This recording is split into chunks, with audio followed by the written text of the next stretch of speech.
Visa appointments may be harder to get. Locals are planning huge protests against too many tourists. A corruption scandal rocks Prime Minister Pedro Sánchez government.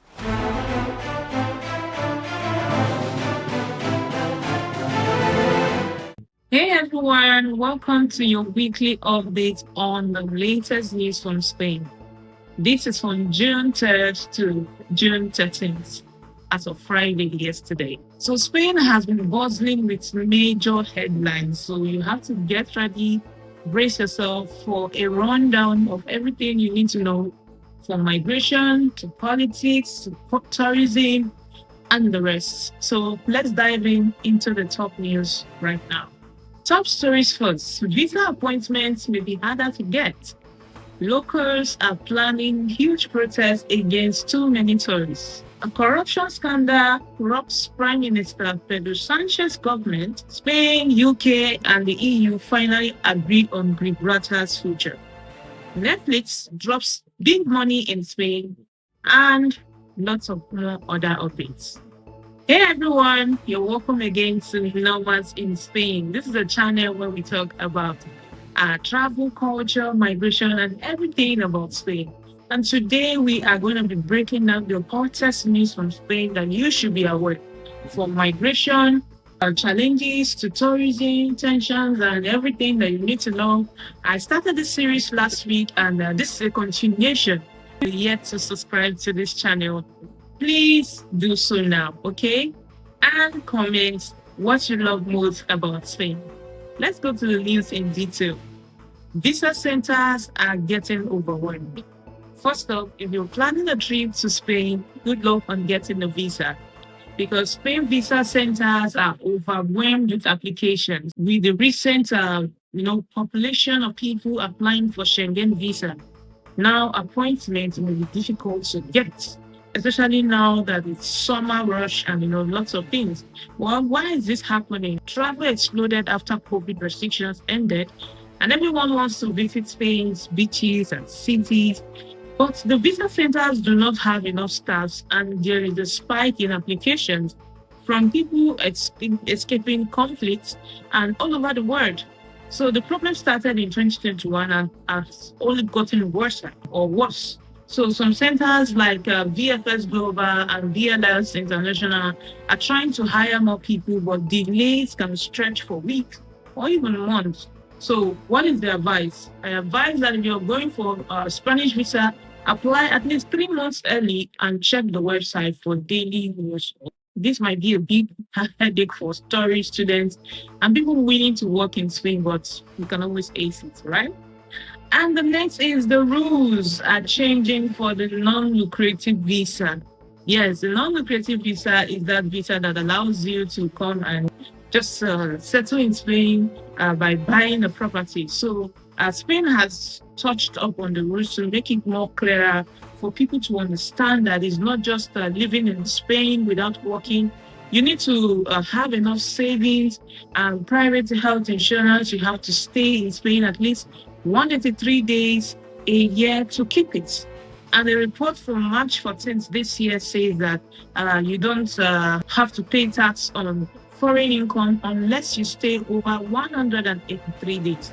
So this has always been perfect for retirees, people with money, people who have saved up and want to enjoy the rest of their life in Spain. So this update was shared on June 10th because lots of applicants, especially Britain folks who lost EU free movement, were confused about the residency and tax. So Spain has brought clarity to bring more long-term residents to help the economy.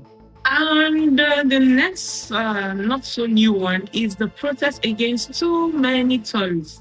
Of course, Spain is a tourism hotspot, but locals are fed up, guys. You can see lots of protests across Spain, and there is a big protest that is planned for June 15th in cities like Barcelona, Valencia, Balearic Islands. People are angry because too many tourists are driving up housing costs and crowding the city. And on June 3rd, signs in Madrid are red like this. You can see some on the screen. And Spain is actually expecting a record of 100 million visitors in 2025. So this is causing tensions, and the locals are saying they can't afford to live where they grew up, and the buses, the beaches are packed, and the government, instead of doing something about it, they are bringing out more people. Well, that by the side, but is the problem really on the tourists? Everyone wants a good life. I believe the Spainers themselves go on tourism. So I think the government should put it in check so that both parties can be satisfied. Next is the crackdown on illegal Airbnb rentals. Speaking of tourism troubles, this one is also a part of it, in the sense that Spain is cracking down on illegal Airbnb rentals. On June 10th, the government told the Airbnb to remove thousands of listings that broke the rules. Yes, the illegal apartments are not qualified to have short-term rentals in cities like Madrid, Barcelona, Canary, Balearic. So the government told them to bring them down from their website.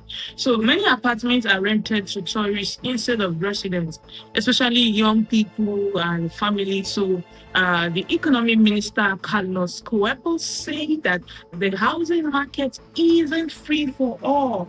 Okay, so it's breaking the new rules to win big fines. So if you want to go into short-term rent in Airbnb in Spain, please take note of this and do the right thing, okay? And the next is the new airline hand luggage fees. If you're planning a budget trip to Spain, get ready to pay more. Things are just no longer the same as they used to be. On June 12th, the European Union say that airlines are now permitted to charge for hand luggages. And this could hit travelers so hard, especially people who travel on budget airlines like Ryanair, and which fly to Spain every year. So the fees might add 20 euro or 50 euro per trip. And this is a bad news for families or anyone watching their wallet. So Spain actually saw 85 million tourists in 2024, making it the top EU destination. But this cost could push some people to cheaper spots like Turkey, Greece, and the like. So airlines are saying that the fees keep the ticket prices low, but the travelers and the consumer groups are calling it unfair. What do you think about that? Should they charge for hand luggages regardless of how small? Well, let's go on. And the next is warning about highway scams. Yes, scams are all over the world, and there is one that you need to watch out for, especially if you're somebody driving in Spain. On June 12th, the police warned tourists about highway pirates in places like Valencia and Alicante. These criminals pretend that their car broke down to trick drivers into stopping, then steal bags or wallets, and they often target rental cars, knowing tourists carry cash or valuables. So the police say that you should keep your eyes peeled, lock your doors, stay in your car, and call 112 if something feels off. Okay, so this scam spike in the summer, and when millions hit Spain, like in Costa Blanca, Costa del Sol, you see situations like this, especially at night and on quiet roads. The European Union agreed on Gibraltar. Big news for Gibraltar, because on June 11, Spain and the UK and the European Union decided to sign and sort out Gibraltar status after Brexit. So it makes it easier crossing the border, and allows people from the UK coming to Gibraltar and lets Gibraltar to join, vice versa. Spain will check goods at the border with 15% tax, and more talks are needed for full custom deals. So this is not fully enforced yet, but then it could be going to be enforced in the near future, whereby it's going to boost trade and make residency more better for people. Well, some folks are not happy about Spain border rule, but I actually see this as a good news. So cheers to the EU government. And the next is big corruption scandal hits the government. A top socialist politician, Santos Sedan, quit after the judge said he might have taken money to give government contracts unfairly. Prime Minister Pedro Sánchez, who has been in charge since 2018, says that sorry to the public for trusting SEDA. He admitted that corruption happens, but he promised to fight it hard. Sanchez said he didn't know about the scandal and would call for early elections because people were protesting that he should resign and all that. Actually, people also filed a case against his wife and his brother, a former minister, also being investigated. So a police report using recordings from Abalo's former advisor, which is his brother, were say that the illegal payments were about 620,000 euros. Okay, so this has sparked protests on June 8 and 9. Thousands of people went out in Madrid, led by the popular party Partido Popular, or called PP. They're demanding that Pedro Sánchez to resign and call it a day in his government. So Pedro Sánchez said he's not going to resign. This corruption happens all the time, but he's going to fight it as hard as he can. What do you think about that? Comment your thoughts below. Spain loses soccer final. Oh, this is for soccer fans. This one stung me hard. On June 8th, Spain lost to Portugal in the UEFA Nations League final in Munich. 5-3 on penalties after a 2-2 tie. Young star Lamine Yamal, just 17, shone bright and gave fans hope. Soccer is huge in Spain and high expectations after the strong run. And Portugal's goalkeeper made clutch saves in the shootout, sealing Spain's heartbreak. So fans were disappointed and we're actually waiting for 2026 World Cup coming up, okay? And the next is fines for items in cars. Are you driving in Spain? This is for you again.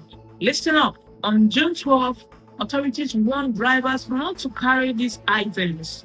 What are the items? Radar detectors or unapproved GPS in cars. And failure to do this or adhere to the instruction can get you a fine of 30,000 euros. This rule is so strict in tourist spots to keep the roads safe, and Spain's traffic laws is aiming to also cut down speeding and reduce accidents, which is surprisingly going up this summer. So radar detectors, which warn about speed cameras, are banned because they help drivers break the law. So police is doing more roadside checks, especially on coastal roads, tourist cars, and more. So if you have a friend who is coming to Spain and possibly wants to rent a car, please make sure to keep the person in the loop. Next is Netflix invests in Spain. Great news for movie fans. On June 10th, Netflix announced it's spending 1 billion, that is 1 billion euro, approximately $1.14 billion in Spain by 2029 to make movies and TV shows. This will make Spain a major hub for film production, creating jobs, and boosting the culture. Okay, so Spain's weather, historic cities, Madrid and the rest already attracts like money heads have been put the map. So this is a big win for Spain and will create more jobs possibly. And the last is Valencia beaches closed on 9th of June. Some beaches in Valencia were closed. Beaches like Malvarosa was closed because a white material washed up the shore, and officials are testing to see if it's dangerous, maybe from pollution or ship spill. And this is a big deal because Valencia beaches are packed in the summer, and closures are hurting restaurants and hotels. Environmental groups are worried about the material, and they claim that we can harm the sea life, the fishes, and the tourists are being sent to other beaches, while the locals are upset, saying Spain needs better coastal protection, and until tests are done, these beaches stay off limits, frustrating everyone. Well, That is your update on the latest news from Spain from June 3rd to June 13th, 2025.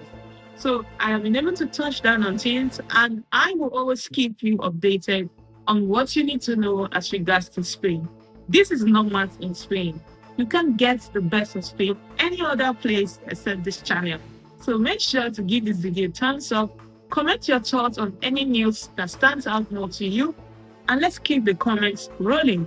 Okay, thank you so much. Subscribe and hit the notification bell for more updates. I appreciate you for watching, and I hope to see you next in my next video. Adios, hasta luego.